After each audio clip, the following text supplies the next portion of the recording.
இந்த ஒரு நிமிஷ வீடியோ உங்கள் வாழ்க்கையை நீங்கள் பார்க்குற விதத்தையே மாற்றலாம். 2007 எடுக்கப்பட்ட ஒரு வீடியோ இப்போ சோஷியல் மீடியாவில் ட்ரெண்டிங்காக போயிட்டுருக்கு. இது வெறும் ஒரு பெண் குயின்கான கதை மட்டுமல்ல, இது நமக்கான கதையும் தான். ஒரு பக்கம் கும்பலாக பெண் குயின் எல்லாம் கடலை நோக்கி போயிட்டுருக்கு, இன்னொரு பக்கம் ஒரே ஒரு பெண் குயின் மட்டும் மலையை நோக்கி போயிட்டுருக்கு. இந்த கடலை நோக்கி போயிட்டுருக்க பெண் குயின்களுக்கு உணவு கிடைக்கும், பாதுகாப்பு கிடைக்கும். ஆனால் இந்த மலையை நோக்கி போகிற பெண் குயினுக்கு உணவு கிடைக்குமான்னு தெரியாது, பாதுகாப்பு இருக்குமான்னு தெரியாது. ஆனால் அது மனசாட்சி சொல்கிற பாதையில் அது போயிட்டுருக்கு. இதே மாதிரி தான் மனுஷங்களும். இன்றைக்கி நம்ம மனசாட்சி சொல்கிற பாதையில் நம்ம போகிறோமான்னு கேட்டால் அது ஒரு கேள்விக்குறி தான்.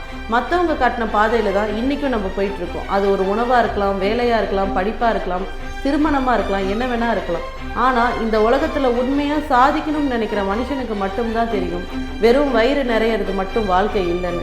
அன்றைக்கி அந்த பெண் குயின் துணிச்சலாக எடுத்த முடிவால் தான் கிட்டத்தட்ட 19 வருஷம் கழித்து அந்த பெண் குயினை பற்றி நம்ம இன்றைக்கி பேசிகிட்ருக்கோம். உங்கள் மனசாட்சி சொல்கிற பாதையில் போகிற துணிச்சல் உங்களுக்கு இருக்கா? கொஞ்சம் சிந்திச்சு பாருங்கள்.